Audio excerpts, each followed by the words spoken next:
বিয়ের আগে মসলন্দপুরে থাকার সময়ে কোনোদিনই খুব একটা সবজি বাজার বা মাছ বাজার বা ফল বাজারে যায়নি, সবটাই বাপি করত। আর বিয়ের পরেও আমার শ্বশুরমশাই সবটা করতেন।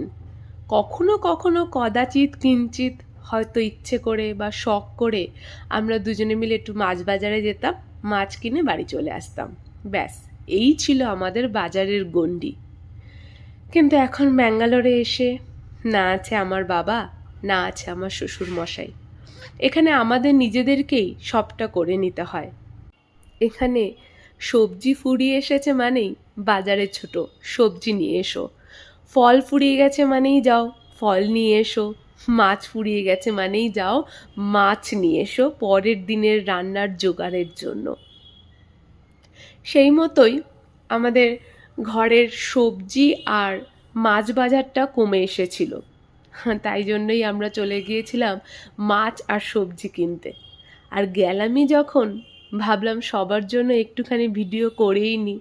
যারা কলকাতায় রয়েছে, বাবা মারা, আত্মীয় স্বজন, বন্ধু বান্ধব আর যারা যারা রয়েছে সবাই একটু দেখতে পারবে ব্যাঙ্গালোরের বাজারঘাট কেমন, ব্যাঙ্গালোরে কীরকম মাছের বাজার, কীরকম সবজির বাজার।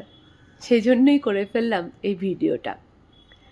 এই যে দোকানটাতে গেছিলাম, এখানে একই দোকানে সবজি এবং ফল সমস্তটাই পাওয়া যায়। তো সেই জন্য প্রথমে তুলে নিয়েছিলাম কিছু ছোট ছোট ঝুড়ি ঝুড়ি বেগুন। এর আগে বড় বেগুন নিয়ে এসেছিলাম, তো ছোট বেগুন আনা হয়নি। তাই ছোট বেগুন দেখে ইচ্ছে হলো ছোট বেগুন নিই। ছোট বেগুন, বাঁধাকপি, পটল, টমেটো, প্রতিদিনকার রান্না বান্নাতে যা যা লাগে আর কি। আর এই সময় হাসছিলাম কারণ এই সময় বায়নবাবু একটা কথা বলছিল, তার জন্যই হাসছিলাম। এরপরে চলে এসেছিলাম এই লঙ্কাগুলো নিতে। লঙ্কাগুলো নেওয়ার আমার খুব একটা ইচ্ছে ছিল না, কিন্তু বায়নবাবুর লঙ্কার চপ খাওয়ার ইচ্ছা হয়েছে, তাই অগত্যা যেমন ইচ্ছা তেমন কাজ। তারপরেই নিয়ে নিয়েছিলাম একটু ঝিঙে। ঝিঙেগুলো কিন্তু সাইজে অনেক বড়, মানে আমাদের কলকাতায় এত বড় বড় ঝিঙে হয় না। মানে এমনও হয়েছে ঝিঙেগুলোকে ব্যাগে ঢোকানোর পরে এত জিনিস নেওয়া হয়েছিল যে ঝিঙেগুলো ভেঙে গেছিলো, এতটাই লম্বা লম্বা ঝিঙেগুলো। তারপরে একটা ব্রোকলি নিয়েছিলাম। এই সব কিছু নিয়ে তারপরে গেছিলাম একটু লাউ নিতে। তো বেছে বেছে একটা কচি দেখে লাউ, সেটাও নিলাম। লাউ নেওয়ার পরে নিয়েছিলাম বেশ কিছু গাজর, কারণ স্যালাডে আমাদের গাজর খেতে লাগে আর কি।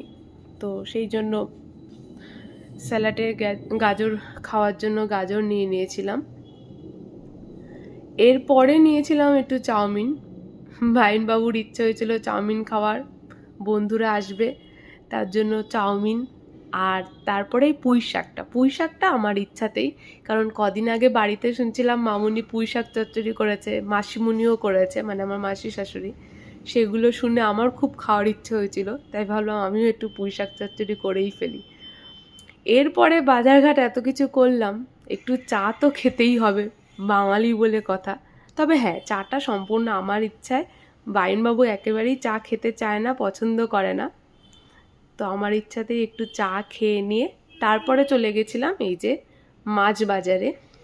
এখানে জ্যান্ত মাছের দোকান এখনও আমরা ব্যাঙ্গালোরে ইজিপুরাতে যেখানে রয়েছি সেখানে জ্যান্ত মাছের দোকান এখনও খুঁজে পাইনি, তবে খোঁজ চলছে, কারণ মাছে ভাতে বাঙালি বলে কথা। আর বায়নবাবু মাছ খেতে ভীষণ ভালোবাসে, তো সেই জন্য এখনও আমরা বিভিন্ন জায়গায় খোঁজ করছি, যদি কোথাও জ্যান্ত মাছের খোঁজ পাই।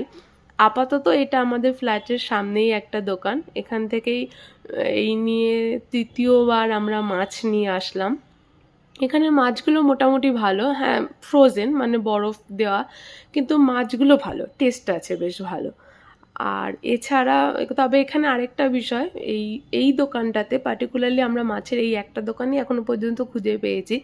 এই দোকানটাতে খুব লিমিটেড স্টক, মানে রুই, কাতলা, চিংড়ি আর রূপচাঁদা মাছ যেটা, এগুলোই বেশি পাওয়া যায়। আর বেশ কিছু সামুদ্রিক মাছ থাকে, তো সেইগুলো খুব একটা আনার বা খাওয়ার ভরসা পাই না বলে আর আনি না।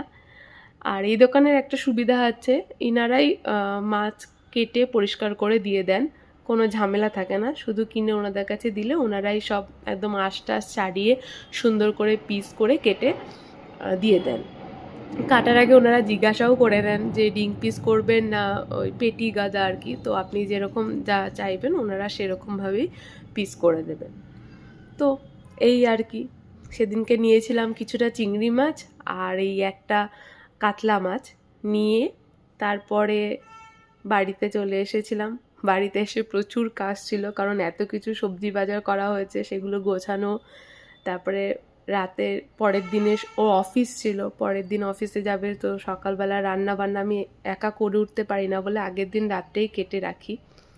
তো সেগুলো কাটা বাছা সব কিছু ছিল। এই সবজিগুলো কিনে নিয়ে এসে ভাবলাম এক জায়গায় করে একটু ছবি তুলে নিই, তাই তুলেছিলাম।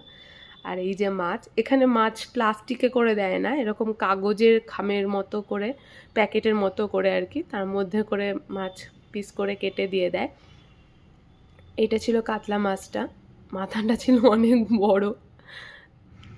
তো এরপরে বার করছিলাম চিংড়ি মাছটা। চিংড়ি মাছটাও ওনারা পরিষ্কার করে কেটে দিতেন, বলেছিলেন যে কেটে দেবো কিনা, কিন্তু আমরাই না করলাম যে বাড়িতে এসে আমরা নিজেরাই করে নিতে পারবো, অসুবিধা নেই। কারণ ওরা চিংড়ি মাছটা বাছলে কিভাবে বাছবে বা কিভাবে কাটবে, তো সেই জন্য আমরা ভাবলাম তার থেকে ভালো বাড়িতে নিজেরা পরিষ্কার করে কেটে নেওয়াটাই বেটার। তো সেই জন্য এই চিংড়ি মাছটা ঢালছি।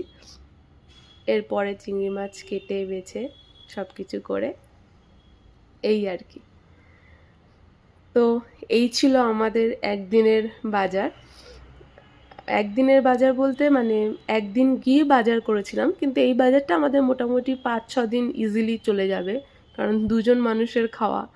তো মাছটা হয়তো শেষ হলেও হয়ে যেতে পারে, সবজি বাজারটা আমাদের 5-6 দিন চলেই যাবে।